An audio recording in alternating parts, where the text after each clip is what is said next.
hlutabréfin sem hann eignaðist á ævinni. Síðan í ársbyrjun 2003 hefur HFM Skipafélag Íslands verið móðurfélag 3 megin fyrirtækja, Eimskips EHF sem starfar í flutningum, Breims EHF sem starfar á sviði sjávarútvegs og Burðarás EHF sem starfar á sviði fjárfestinga. Hluthafar í félaginu að þeir eru 16.000 rúmlega. Langstæðsti hluti af þeim sem telja stóri hluthafar í félaginu eru annarkvort almenningshlutafélag eða lífeyrissjóðir. Þannig að það eru mjög margir aðilar sem að eiga í þeim fyrirtækjum eða eiga hagsmuna að gæta í þeim sjóðum.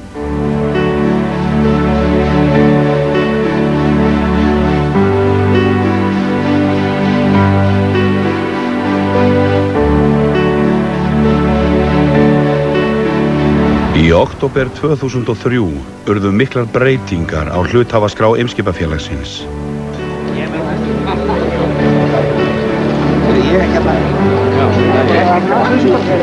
Þetta heimilega framkvæmdastjóra Burðarás að undirrita samninga með fyrirvara samþykki hluthafafundar. Var ný stjórn kjörin á hluthafafundi í nóvember. Stjórnarformaður var kosinn Magnús Gunnarsson. Nýja stjórnin hefur að sjálfsögðu verið að setja sig inn í rekstur fyrirtækisins á undanförnum vikum.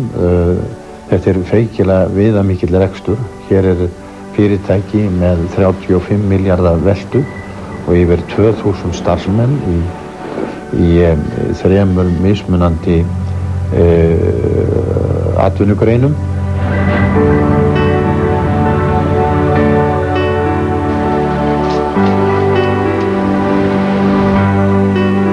Okkar skoðun er sú að við gerðum betur í að aðskilja fjárfestingastarfsemina frá flutningastarfseminni og að hluthafarnir hafi eftir þá skiptingu hlutafé í hvoru fyrirtæki fyrir sig.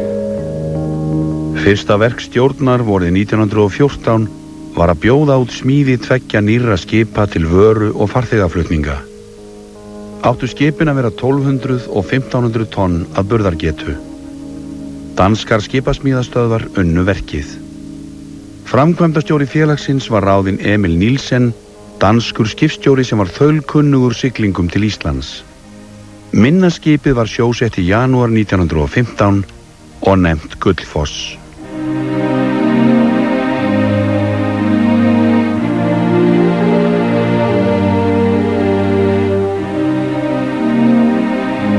Skipið kom heim miðjan apríl. Gullfoss var tákn nýrra tíma, sjálfstæðis og frelsis, nýrra tíma fyrir þjóðina. Sameiningartákn og vakti óskipta athygli og aðdáun á ferð sinni umhverfis landið þá vorið, hvar sem skipið gat lagst að bryggju. Þetta fyrirtæki var stofnað á sín tíma miklum þjóðernismetnaði til að leysa hér vandamál. Hér var ekkert fjármagn til og menn tektu ekki þennan rekstur til að leysa þetta vandamál, að styrkja og efla samgönguna við landið. Hópurinn sem stóð á stofnun félagsins fagnaði farkostinum í veislusal skipsins. Ungir menn í blóma lífsins, eldri og varfærnari verslunarmenn og reyndir höfðingjar. Þeir höfðu rutt brautina og að baki þeim hafði fólk úr öllum stéttum fylgt sér.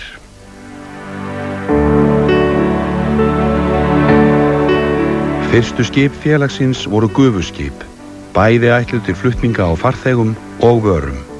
Þau voru keyrð áfram fyrir gufuafli og kolum. Og ég var part úr túr á ströndinni sem lempari til þess að lempa kolum að kyndarann sem kemur því svo áfram inn í eldhólfin. En gat að verið geypilega mikil vinna á siglingunum. Því að við fórum alltaf með bæði frá Ameríku og frá Íslandi. Þá gerir ég ráð fyrir að við höfum verið með svona 20 tonna kolum í pókum. Og það mjötluðum við niður í boxin svona eftir því sem bara eftir því sem leið á túrin.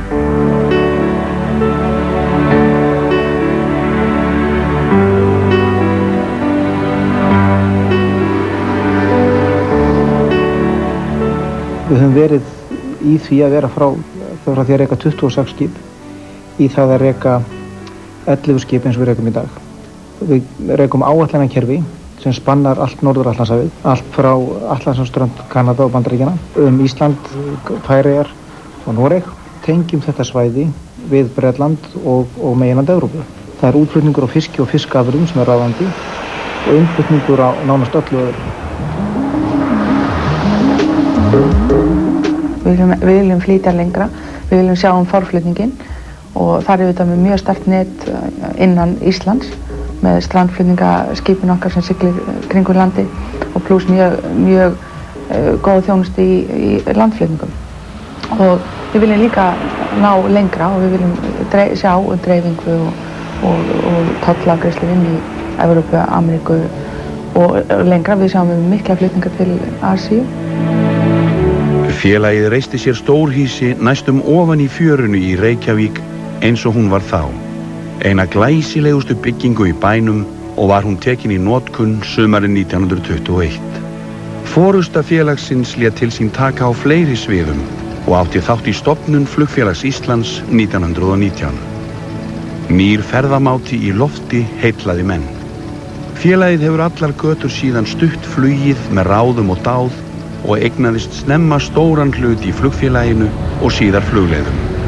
Það var í fyrsta en ekki síðasta sinn sem félagið eignaðist hlut í öðrum atvinnurekstri.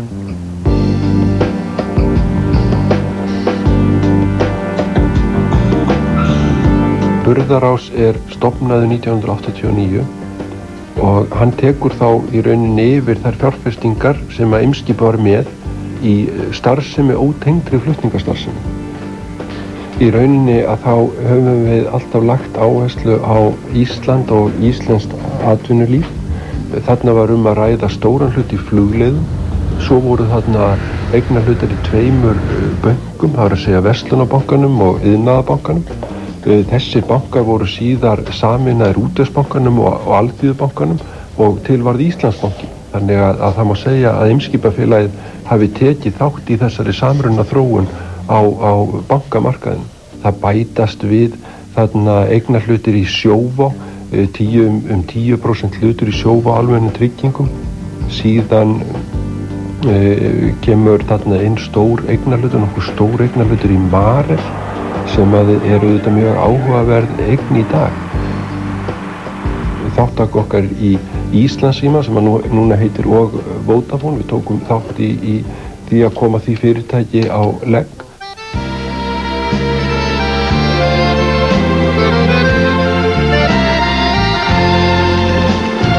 Framan af öldinni fluttu Íslendingar mest út saltaðan fisk, blautfisk eða sólþurrkaðan saltfisk og saltsíld í tunnum.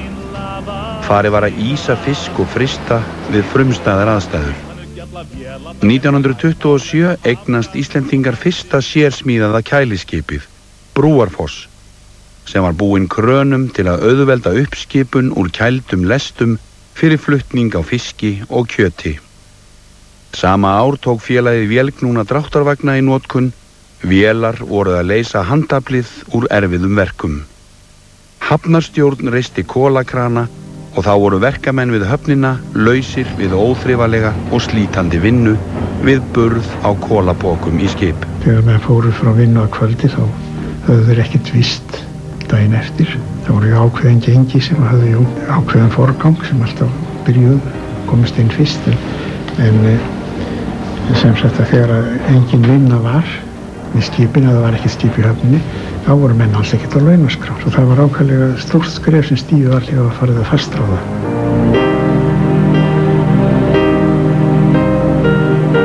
Höfnin í Reykjavík var heimahöfn flestra skipa Eimskipafélagsins langt fram eftir síðustu öld.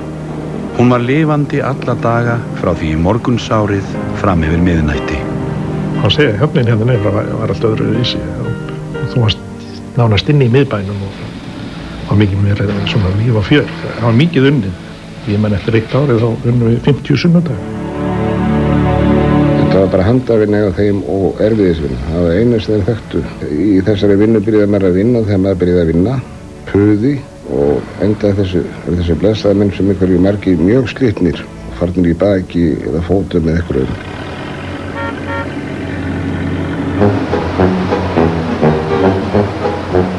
Í upphafi sigldu skip félagsins með frakt og farþega á erlendar hafnir, Kaupmannahöfn, Leith og New York og á smærri staði í kringum landið.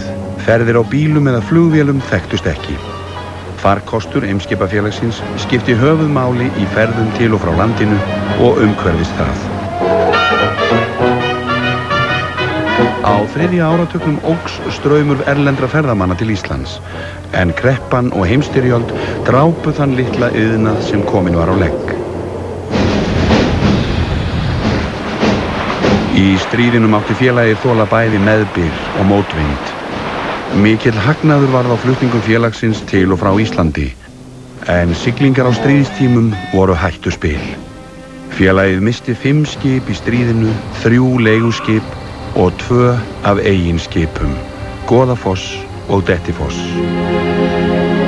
Þegar Dettifoss var sögt og þá var ég við stýri og höggið var það mikið sem af stunduskyti sem kom undir bakkanum fram í skipinu að ég í miðskipa við stýri, ég kastaðist upp í reynda stýrishúsið sem var náttúrulega orðið ansi lítið því að það var steypt bara í kringum rólmanninn og þannig að ég féll svona hálfvegis í öngvit sko bara við höggið.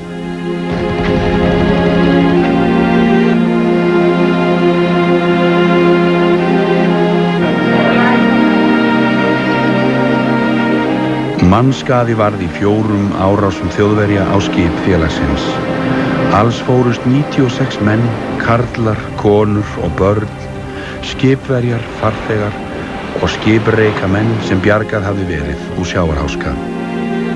Maður er búinn að sjá svo mikið af þessu skipum sem var sögt að þetta var sjálfsagt hjá þessum mönnum eins og sjálfsagt hjá okkur að taka vinnuna þar sem við gerst.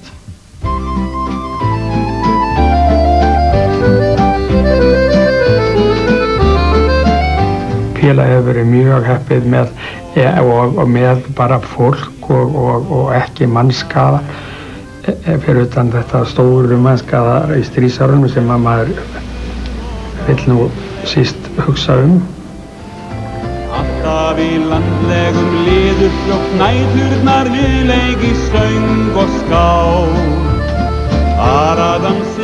Það kom í hlut Guðmundar Vilhjálmssonar að leiða félagið í gegnum kreppu og stríð. Hann var ráðinn forstjóri 1930. Eftir stríð var mikill skortur á stáli til skipasmíða í Evrópu, en Guðmundi tókst að útvega stál til smíða á 9 skipi, 9 Gullfossi. Ánægðir til hafs úr höfn, fórum við glennir á meyjana nöfn, fórum við hlátur og grátur í huganum bergmálar enn. Ég vann bara eftir því að Danir voru alveg káttaði. Þeir kallu þetta Vilhjálmsson stál.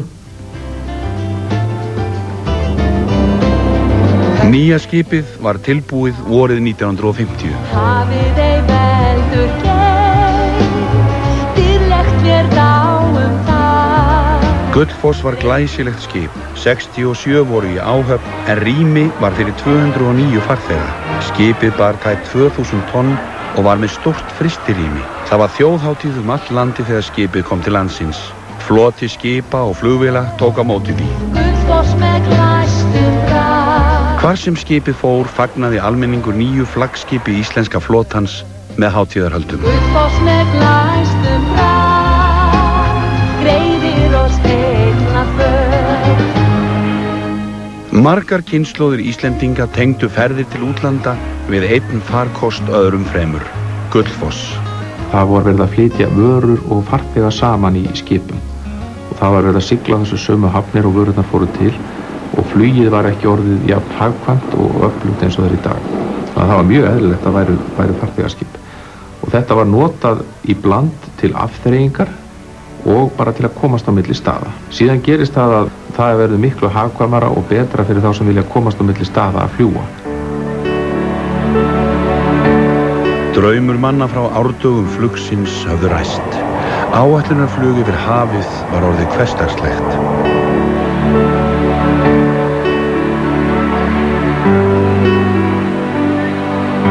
Farþegaflutningar á sjó voru bundnir við stuttar ferjuleiðir eða langar siglingar á skemmtiferðaskipum. Þó Gullfoss væri innréttaður að nýju, bar reksturinn sig ekki. Þetta ástsæla skip hvarf úr flotanum haustið 1973.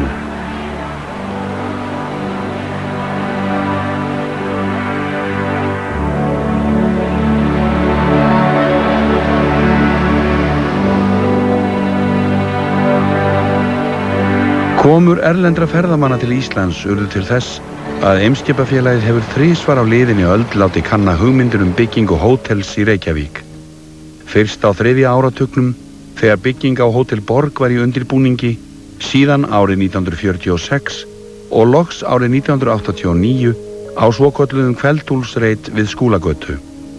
Þær áætlanir breyttust, þar sem Kveld-Úlfur þurrkaði saltfisk að rísa nýtt íbúðarhverfi, verkefnið sem kallað 101 skuggahverfi.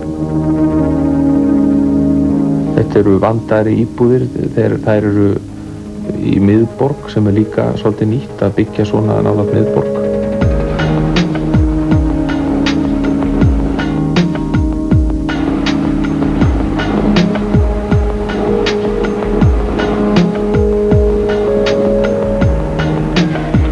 Á tímamótum var fjárfestingar og rekstrarstefna félagsins skilgreind fyrir komandi öld. Mestum tíðindum þóttu sæta vaxandi fjárfestingar og loks yfirtaka á grónum fyrirtækjum í sjávarútvegi. Eimskipafélagið hafði verið að fjárfesta í hinum og þessum sjávarútvegsfyrirtækjum. Nokkur þessara fyrirtækja voru til dæmis Útgerðarfélag Akureyringa, þar sem áttu nokkuð stóran hlut, og Skagstyrningur og Haraldur Böðvarsson. Og það má í rauninni segja að kveikjan að stofnun Brims það þegar það gefst tækifæri hjá Eimskipafélaginu að eignast allan hlutin í Útgerðarfélag Akureyringa og Skagstyrningi. Síðan gerist það nokkrum mánuðum síðar að Haraldur Böðvarsson hefur áhugaði að koma með okkur inn í þennan hóp og búa þannig til sjávarútvegsstoð Eimskipafélagsins sem að síðar hlaut svo nafnið Brim.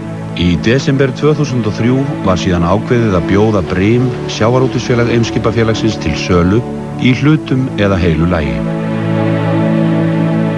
Stórfyrirtæki á borðið Eimskipafélagið byggir á skýrri stefnu stjórnar, sterkum forystumönnum, elju og dugnaði starfsmanna.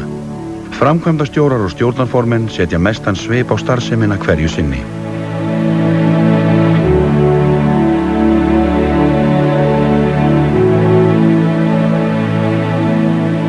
Fimm menn hafa stýrt félaginu. Emil Nílsen var sjómaður og valinn sem framkvæmdastjóri sögum þekkingar sinnar á siglingum til Íslands. Hann stýrði félaginu frá stofnun til 1930 en settist þá að í Kaupmannahöfn og vann þar fyrir félagið fram yfir stríð. Við starfi hans tók Guðmundur Vilhjálmsson og gegndi starfinu til 1961. Þá tók Óttar Möller við. Hann hafði unnið fyrir félagið allar götur frá 1938. Óttar lét af störfum 1979 og þá tók Hörður Sigurgesson við stjórnartaumunum. Ingimundur Sigurpálsson var ráðinn í hans stað árið 2000 og lét af störfum árið 2003.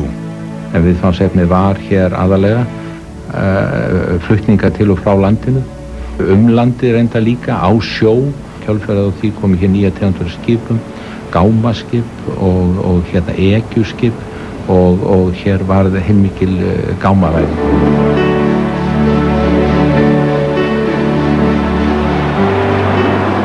Þegar þeir koma þá hérna var geysileg breyting. Við vorum alltaf mest í vandræðum að það var að náðum úr skipi. En þess að kranarnir höfðu ekkert stækkað mikið.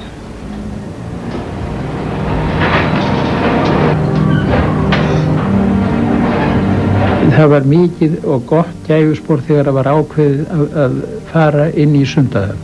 Þar var ónumið land og var hægt að byggja upp eftir þörfinni sem var. Gámarnir fóru að þyngjast. Þau stækku alltaf skipingin.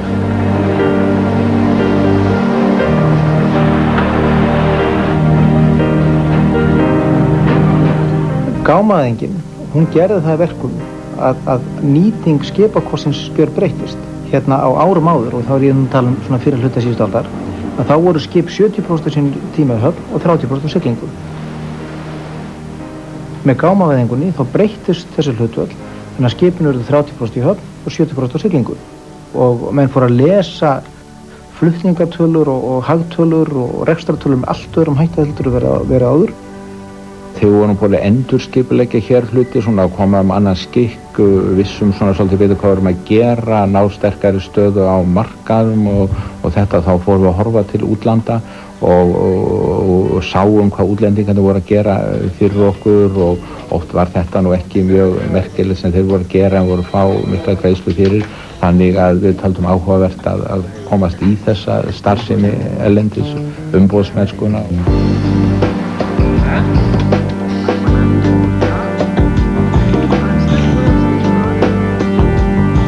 Eins og stendur í okkar stefnu að þá okkar heimamarkaður Norður-Atlantshafið. Flutningalega séð þetta mjög svipaður markaður. Þannig að við fórum að þétta okkar áætlanakerfi með því að bæta við stöðum eins og Færeyjum og Nýfundnalandið. Eimskip við erum sko sérfræðingar í flutningum á fiski og við höfum gert það í 90 ár. Við erum mjög þekkt á markaðnum sem sérfræðingar í því og stöndum okkur mjög vel í því.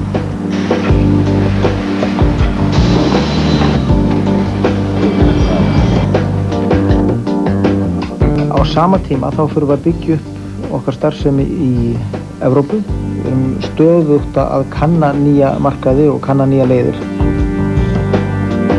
Við erum að flytja hér bil allt sem við erum að nota frá morgni til kvölds, alla nauðsynjavöru, allt sem við getur ímyndaðir í raun og síðan erum við náttúrulega að flytja stórflutninga fyrir álverin og fleiri.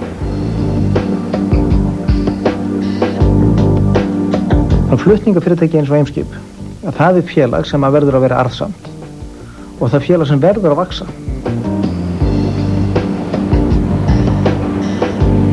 Við teljum líka að það sé mörg tækifæri bæði á Norður-Atlantshafinu og annar staðar fyrir fyrirtæki með þekking og reynslu eins og Eimskipafélagi og ég vil trúa því að það eigi eftir að vaxa meir út á við en inn á við á næstu 90 árum.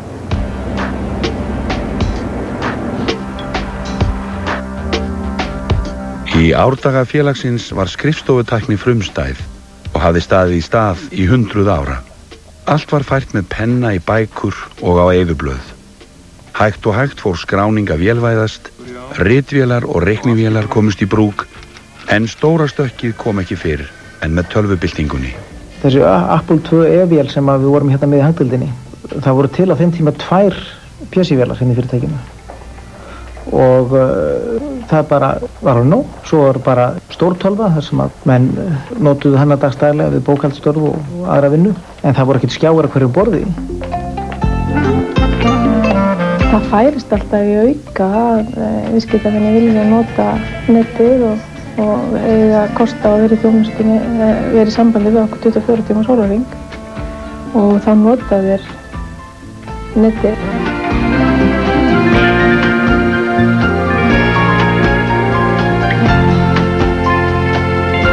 Kosmos, eða þetta er svona gámakerfi bæði í losun- og lestunarkerfi og svoleiðis og þar allt stýrt ekki með tölvu.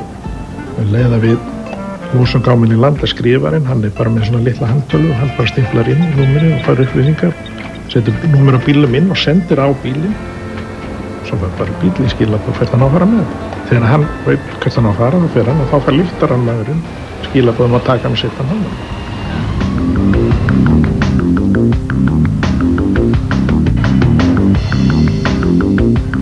Við Sundahöfn reis í ársbyrjun 2003 ný bygging, Vöruhótelið. 300.000 rúmmetrar að stærð og 23.000 fermetrar að flatarmáli. Vöruhótelið hýsir margar atvinnu og þjónustugreinar. Úr hótelinu eru afgreiddar vörur allt land.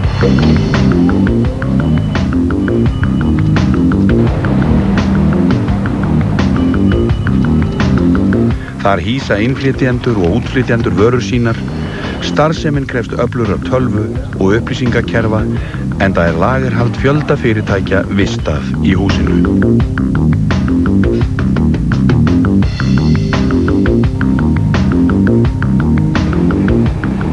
Við höfum verið að auka hlutdeild okkar í innanlandsflutningum á landi, bæði með akstri innan sveita eða innan byggðarlaga og milli byggðarlaga. Við höfum verið að auka okkar hlutdeild í flugþjónustu, flugflutningum til og frá landinu, og við höfum verið að þróa okkur með öðrum hætti inn í flutningsmiðlun og aðra flutningatengda þjónustu hérna á íslenska markaðnum.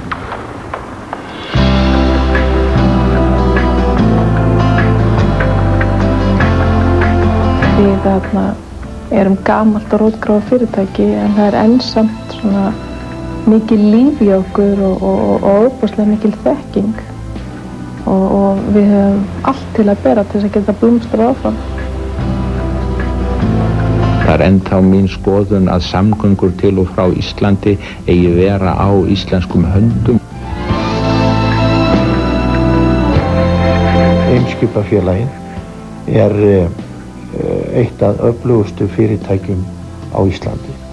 Það hefur verið það í gegnum tíðina og gegnt veigamiklu hlutverki í þróun Íslands atvinnulífs. Ég sannfærður það að Eimskipafélagið mun halda sínu hlutverki, það mun eflast á næstu árum og ég held að sé full ástæða til þess að óska bæði starfsmönnum og hluthöfum og reyndar þjóðina allri til hamingju með þetta 90 ára afmæli. Stóðum sem vörð ströndina og horfum dreyminn til hafs.